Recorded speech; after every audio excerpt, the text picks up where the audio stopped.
Yeah, at this point, the Marvel's Avengers game is starting to almost feel like that X.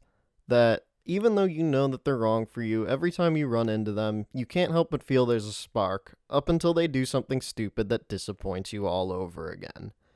And unfortunately, it seems that Avengers is back into the disappointing phase thanks to their most recent roadmap. Now, there's been a lot of different complaints all over the internet, namely that I've seen on Twitter scrolling through yesterday, and that really comes from the fact that what we were given here is not a roadmap. This honestly was something that they could have easily put into a blog or a video like 2 days after they released the War for Wakanda DLC and just said, hey, this is what we're planning on trying to release before the end of 2021 this year. This is what we're going to have. This is what you should be looking out for. They didn't really give us a roadmap because outside of this like 1 year anniversary and all these like community activities that they put into the game, we don't know anything else of like when it's coming or what's happening. And honestly, I think the other disappointing thing about it is that everything that they really added into here is stuff that they already told us was coming. This roadmap had nothing new in it. It had no dates of when you should expect anything. It was literally just them putting together a nice looking graphic to throw out there and make it seem like they had something more than what they'd already told us. All of this is stuff that essentially just sort of feels like they threw this out there to sort of appease people that were angry that this stuff wasn't here yet. So talking into the real things about this, I had kind of talked about back in the last sort of update video that I did for this game, how I thought that Spider-Man was one of those things that could be a real breaking point for this game, actually. And I think that we're really going to see it. I've seen a lot of people talking about how for people that own the game on Xbox or PC, that at this point you might as well uninstall the game until 2022. And while they do have this Claw Raid coming, which thankfully they did promise that the Claw Raid wasn't just going to be a rehash of a level we already played with harder enemies, like the rather disappointing and rightfully torn apart Omega level threat ended up being, there isn't much that's actually coming out from the game so far as they've revealed until 2022. I had thought that we may see patrols either at the end of this month or beginning of next month, at least for the Wasteland, considering that that was supposed to be out back in July before they swapped it with Omega level threat. But as I haven't seen it on here, and it seems like according to their Beyond section, which we'll get into later, that patrols probably aren't going to get added until next year now. So let's kind of go into the nitty gritty on stuff. I guess we can start with a somewhat positive, and that's that they did say that they're going to be adding more MCU inspired skins.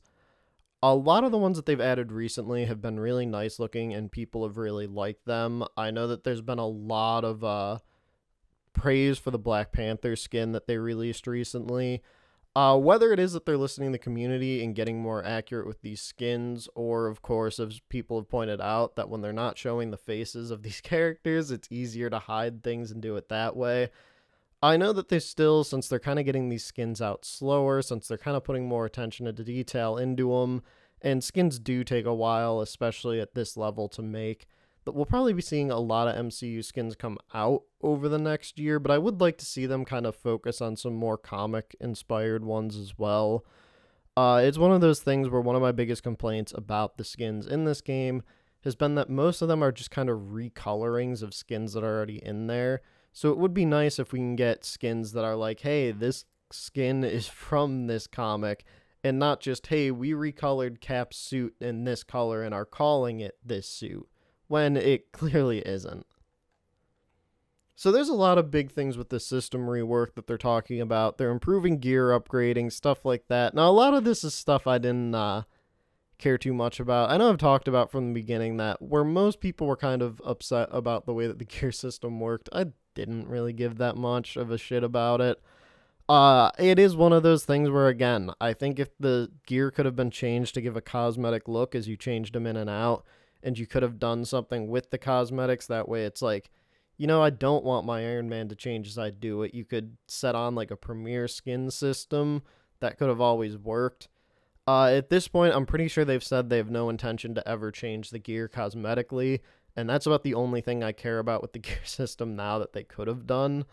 It is nice to know that they are increasing level cap, because it is sort of useless to go grinding for gear, but the whole point that I think really gets into it is they keep talking about, oh, we want to make gear more rewarding. We want to get it so that people can get higher level, that they can get gear that feels better to upgrade. But I'm like, it doesn't matter how cool the gear is to upgrade if there's not stuff to do with it. Like, I can't think of any game that I would spend the time sitting there and working to level up a piece of gear to its max level if there was no endgame content to align with it. My big thing, though, that I wanted to talk about that I was more interested in from this point was the earnable cosmetics. They had some stuff that released early on into the game, but a lot of the cosmetics have really just been marketplace. And while you can earn credits through gameplay, there is a level cap essentially on that. You can only get so much with each challenge card, so eventually there would be a point where you weren't going to be able to grab any more skins from the marketplace unless you, of course, were to buy more of those. And of course, there's also the point where you need to hold on to 1,000 to be able to unlock the challenge card for the next tier that comes out. Because if you have less and you have no way of getting more, then you're forced to spend money on those free characters to get their challenge cards. From this, they do say that they look like they're going to be looking for ways to get these cosmetics that you can earn them through gameplay. I'm a little back and forth on this. They haven't explained how they're going to do it. And my back and forth on it isn't so much that I think it's bad that they're going to make them earnable, because I think they should. But I would actually more prefer, instead of it being, hey, we're going to do this rotation, or we're going to take these skins from like a year ago and put them into the game now so you could earn them. I almost wish instead they do what a lot of like the mobile games do, where you have a certain way that you can earn credits, even if it's only like a set amount a day, where like, oh, you do these 3 challenges throughout the day and you can earn, I don't know, 50 or 100 credits a day. Because it would be a grind, but at least at that point, you're talking 10 days of gameplay if you're doing them all. Then, boom, you're up to 1,000 credits.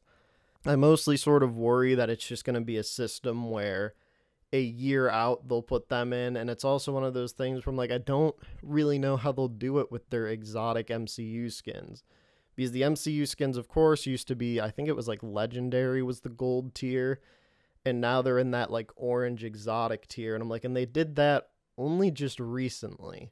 So that's what kind of has me a little miffed about it, because I'm like, why else would you make something exotic tier other than to say, hey, up to Legendary, we're going to make those free to earn through gameplay, but the exotic stuff you have to buy anyway.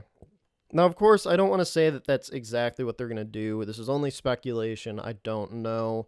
But as I've said, as much as I want to point out all the game's good and its potential, because I do want it to succeed, unfortunately, I feel like we've been crossed by Crystal Dynamics and Square Enix in this game one too many times to just give them the benefit of the doubt when it comes to all their planning.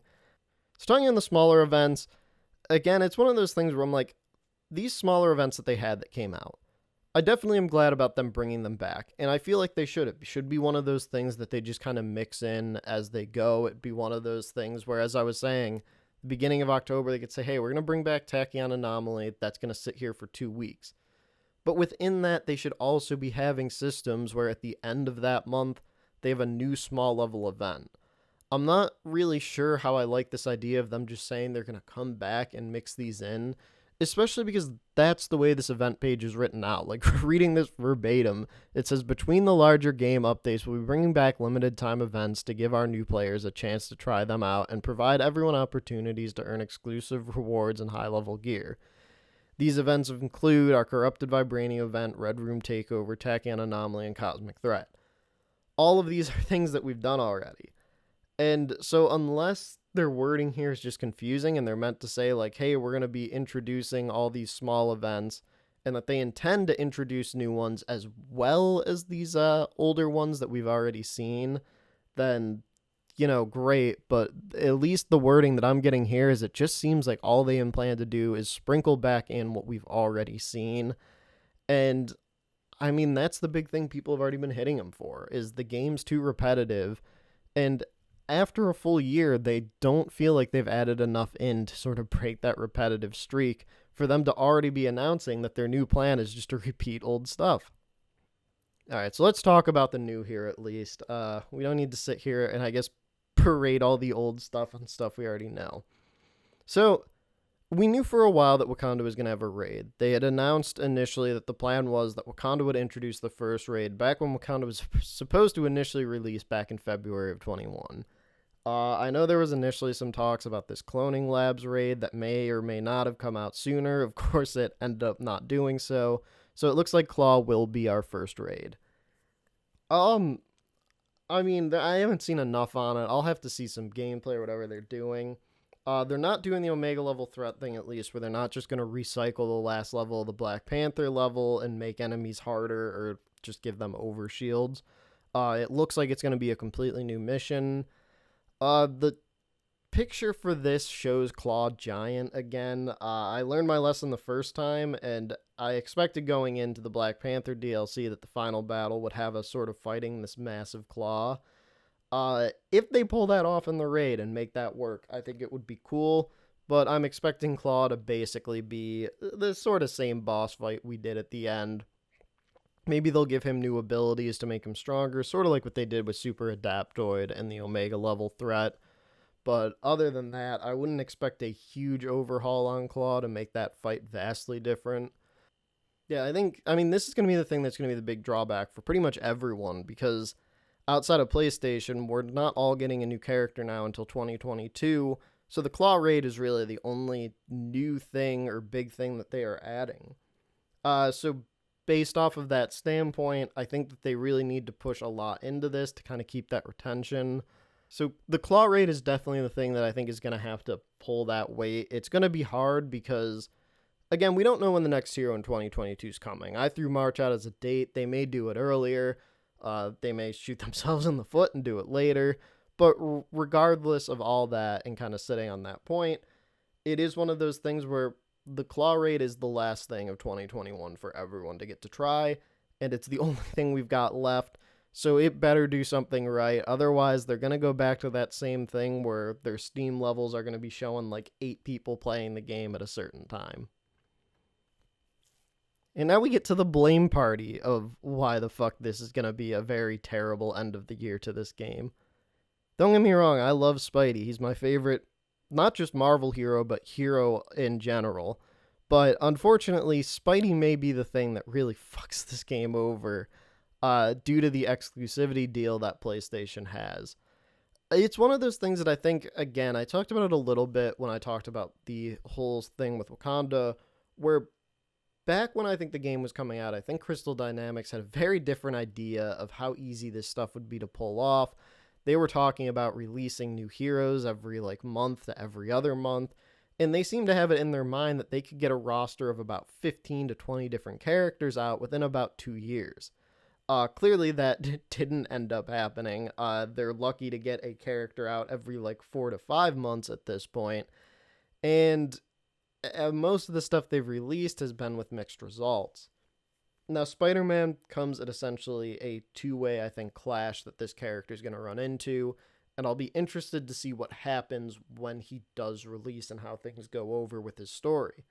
It either gives PlayStation a really throw-off, stupid story that's going to aggravate them and be like, I can't believe we waited a whole year for this, or they're going to fuck the the Xbox and the PC players by adding a whole leg to the story that they won't get to see and leave them all confused as to, well, wait a second, why the fuck is this happening, or who is this, or how did this all get involved, because it's a part of Spider-Man and no one else gets it. So now we're in the and beyond section, and this is where I get a little minced by this whole fucking situation. So as everyone kind of knows, there was talk initially about how patrols were going to come out in July, and they swapped it for the Omega level threats. And that to me was already sort of weird, especially because the Omega level threat that they gave us was so bad. And then, so going into this, I thought the Wasteland Patrol, of course, has to either be the end of this month or beginning of next month. It's only what makes sense. And that Wasteland Patrol, not only does it not show up anywhere on this, they have it talked about we'll update in the future about it in this and beyond, which is basically their 2022 section. I think a lot of people were left under the impression from the way they talked about it that, patrol mode is almost done and ready, we're just swapping it because people wanted Omega level threat first. Where now I'm under the belief that they did lie and they just weren't ready for it. And instead of admitting, hey, we jumped the gun, we're not ready, we're going to push stuff back, we'll throw some small event in or something in for you guys, they instead decided to say, hey, people want this Omega level threat. It takes 20 minutes to throw overshields on fucking everything. Just throw that out there. And then people will complain about that, but hey, at least we saved the patrol thing. And that, I think, is the most frustrating part to me, is now there's this idea in the back of my mind that Omega level threat probably wasn't done. They just put it in place of patrol because patrol wasn't done. Instead of being open and admitting that patrol wasn't ready, they just threw this crappy piece of content at us and hoped that people would be too mad at that to notice that something was going on with this patrol mode. Overall, I'm not really sure how to look at this game anymore. Like I said, it's still something that I want to think has potential, and I'd still like to see them succeed.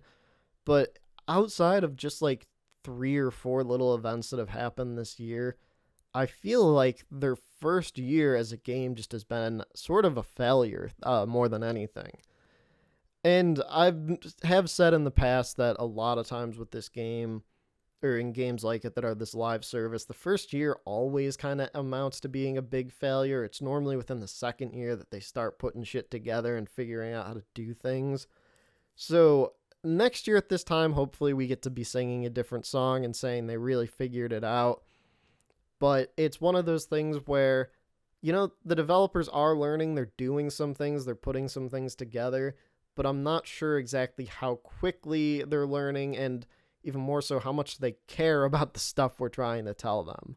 But they are saying they have heroes and content coming in 2022, so at least we know we've got another year of it. And I mean, I know that I didn't seem all that supportive through this video, but I do wish them the best of luck. I hope they turn things around, and I really do hope that next year at this time we will be seeing praise, and that a lot of the other people that have spent a past year bashing the people making this game and making this game are all kind of in this boat of like, wow, they proved me fucking wrong. But unfortunately right now, that's not the boat that we're in.